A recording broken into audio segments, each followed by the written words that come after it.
প্রিয় দর্শক, আসসালামু আলাইকুম।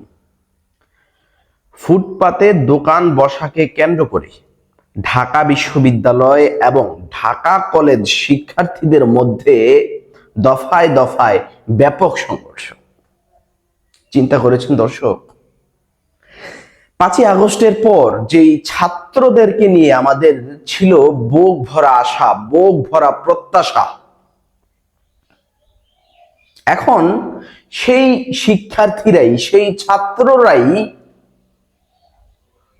লুটপাট, দোকান বসাকে কেন্দ্র করে, অর্থাৎ এক কথায় যদি বলি চাঁদাবাজিকে কেন্দ্র করে দুই গ্রুপে ব্যাপক সংঘর্ষ করছে। আমাদের অনেক আশা ছিল 5ই আগস্টের পর থেকে শেখ হাসিনাকে যখন আমরা তাড়িয়ে দিয়েছিলাম, শেখ হাসিনাকে যখন আমরা দেশ থেকে বিতাড়িত করেছিলাম, আমাদের বুক ভরা, মন ভরা আশা ছিল এই দেশ অনেক দূরে এগিয়ে যাবে, এই দেশ অনেক ভালো হয়ে যাবে, এই দেশে মারামারি থাকবে না, কাটাকাটি থাকবে না, এই দেশে দুর্নীতি থাকবে না, এই দেশে চাঁদাবাজি থাকবে না, এই দেশে দখলদার থাকবে না। এগুলো আমাদের প্রত্যাশা ছিল, এগুলো আমাদের আশা ছিল।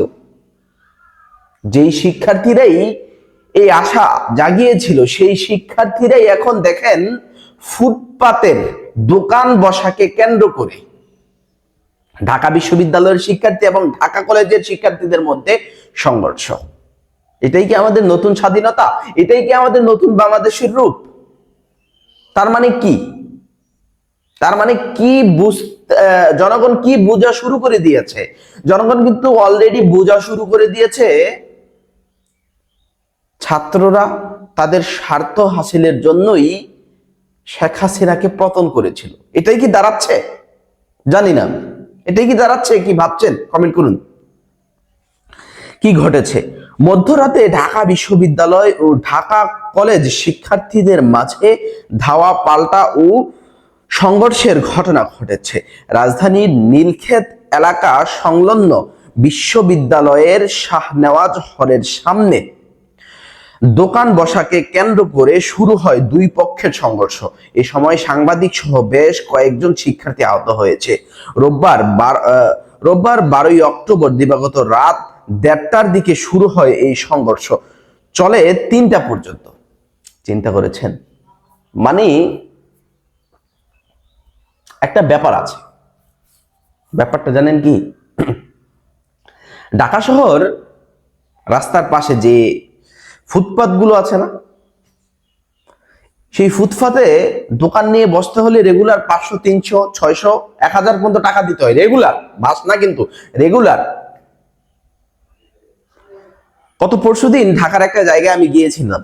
সেখানে গিয়ে আমি ঢাকার রাস্তার পাশে ওই চটপুরি, ফুচকা, গরুর বট এগুলো বিক্রি করে। আমি জিজ্ঞাসা করলাম, চটপুরি খাচ্ছি, আর জিজ্ঞাসা করলাম, মামা আপনার রেগুলার কত দিতে হয়?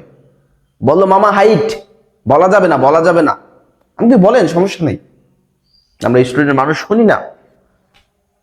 পরে ওই চটপুরিওয়ালা আমাকে বললো, মামা কাউকে আপনি বইলেন না, রেগুলার আমাকে 400 টাকা দিতে হয়, 450 টাকা দিতে হয়। আমি, নেয় কি? নেয় না, তারা নেয়। তুমি না দিলে বসতে দিবে না। এই হচ্ছে বর্তমান পরিস্থিতি। অর্থাৎ নিউ মার্কেট এবং ঢাকা কলেজের যে এলাকাগুলো রয়েছে, ঢাকা বিশ্ববিদ্যালয় এরিয়াতে, ওইখানে অনেক ফুটপাত। ওইখানে দোকান বসাতে পারলে, অর্থাৎ ফুটপাত বসাতে পারলেই টাকা পায়। তো এই কারণে আর কি ফুটপাতের দোকান বসাকে কেন্দ্র করে শিক্ষার্থীদের মধ্যে ধাওয়া পাল্টা ঘটেছে। আচ্ছা, যাই হোক, আমি একটু খবরটা একটু পড়ছি। সংঘর্ষের সময় এক পক্ষ অপর পক্ষকে লক্ষ্য করে ইট পাটকেল নিক্ষেপ করে। এক সময় ভাঙচুর হয় বেশ কয়েকটি দোকানও। অর্থাৎ শিক্ষার্থীরা দুই পক্ষের সঙ্গে সংঘর্ষ করে ফুটপাতের দোকানগুলো ভাঙচুর করে ফেলে। নিউ মার্কেট এলাকায় সংঘর্ষের সময় দুই পক্ষের মাঝামাঝি অবস্থান নেয় আইন শৃঙ্খলা বাহিনী। পরিস্থিতি নিয়ন্ত্রণে দুই পক্ষকে ধাওয়া দিয়ে সরিয়ে দেয় পুলিশ। বর্তমানে, অর্থাৎ এরপর থেকেই পরিস্থিতি স্বাভাবিক। রয়েছে এখন, এখনো, অর্থাৎ এখন তো সকাল হয়ে গিয়েছে, এখন পরিস্থিতি স্বাভাবিক রয়েছে। আসলে কি হচ্ছে, আমি যদি 5ই আগস্টের পর থেকে দেশের পরিস্থিতি বলি, তাহলে দেশের পরিস্থিতি শেখ হাসিনার আমলে যা চলেছিল, আওয়ামী লীগের আমলে যা চলেছিল, এর ডবলেরও ডবল, রিডবল বেশি খারাপ চলছে, বেশি খারাপ চলছে। আমাদের একটা, যে কথাটা ভিডিওর প্রথমে আমি বললাম, আমাদের বুক ভরা আশা ছিল, বুক ভরা প্রত্যাশা ছিল, অনেক আশা ছিল। শিক্ষার্থীরা দেশটা নতুন করে স্বাধীন করেছে, আমরা নতুন বাংলাদেশ গড়তে যাচ্ছি, আমরা নতুন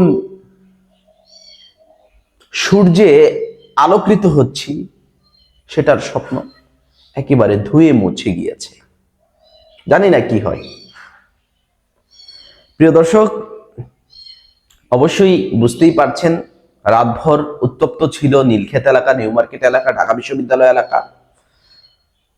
বিপি সাদিক কায়েম ঘটনাস্থলে এসেছিল, এসে দুই পক্ষকে শান্ত থাকার আহ্বান জানিয়ে, শান্ত বানিয়ে তিনি এক পর্যায়ে চলে গিয়েছেন। ফুটপাতের দোকানকে ঘিরে এই সংঘর্ষ। জানি না কোথায় যাবে দেশ, কোথায় যাবে দেশের পরিস্থিতি। কি ভাবছেন, কি মনের ভাব প্রকাশ করছেন, কমেন্ট করে জানান। ধন্যবাদ।